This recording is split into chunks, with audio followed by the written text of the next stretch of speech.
I have dreamed of that so long.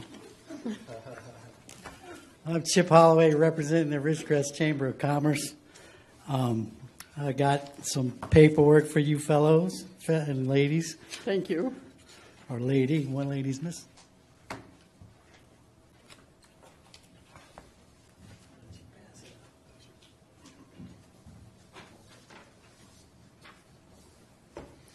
As you recall, I was here on, I believe it was April 1st, and brought up the issue that the Chamber is concerned about, the presentation which you received on February 18th concerning Cosmont and the possible TAB refinancing and the general fund obligation bond refinancing. And I told you at that time that the Chamber would present an invoice for every month that we haven't heard anything on that subject matter, whether it's still in play or not.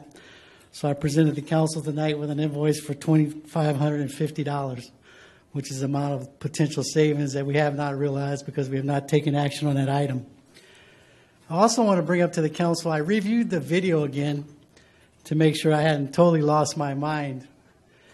And I didn't bring this up directly to the council that night, but at the end of that presentation, and I realized that was a long night for you guys, it was the first real meeting too. So, and the TAB issue, I will tell you, is probably one of the most complicated issues I ever had to get my arms around as a council member because it's very confusing. So not taking action that night was probably prudent. But at the very end of that presentation, he made the comment that while I referenced the $2,550 a month, that was on the TAB refinancing. But he also stated there was a potential for a general fund obligation bond refinancing. The potential savings on that bond was $125,000 per year with about a 10-year savings, so over $1 million in savings. And he also brought up the fact that you could possibly pull out $1 million in cash up front or take the $125,000 a year in savings directly off the general fund, or you could do a combination of both, take the money and still get some savings off the general fund. He also pointed out that all of this is a math equation, and it's all based on interest rates. That particular night, interest rates were 1.85% on the 10-year Treasury. Today, as I speak to you, the interest rates hit 2.25. That's a 45 basis point increase. That's a tremendous amount of increase in a 10-year Treasury bond. So as we wait, we're losing money. He also pointed out, which I want to reemphasize to the council and the public, any extra staff time to get this done has to be reimbursed by the state. So if we need to bring extra staff in to do this, let's let the state pay for it and realize the savings.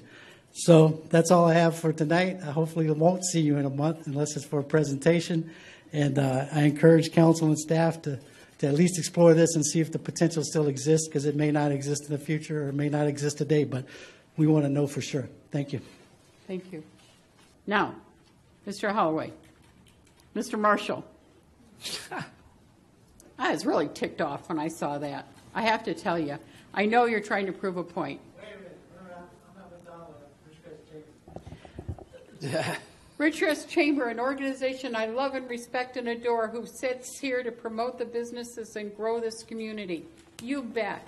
And we need to save money. But don't give us a bill because we haven't done it yesterday. I resent a bill for $2,550. You're not going to get it. I'm not going to okay it. I don't think anybody is going to. You proved a point. You proved a point, and I agree with that point. And I know at the last meeting I asked, let's get this on the budget committee and get some answers. And Mrs. McQuiston, if you could help us, we need to do that. If we can save $500, if we can save $5,000, as long as it doesn't cost us more to save, I want to do it. And we need to do it for our public. That's a service. That's what we promise, to do the best we can. But don't expect Ridgecrest Chamber of Commerce to get a payment for $2,550. Amen? No. I don't think they did either. The point was well taken and appreciated.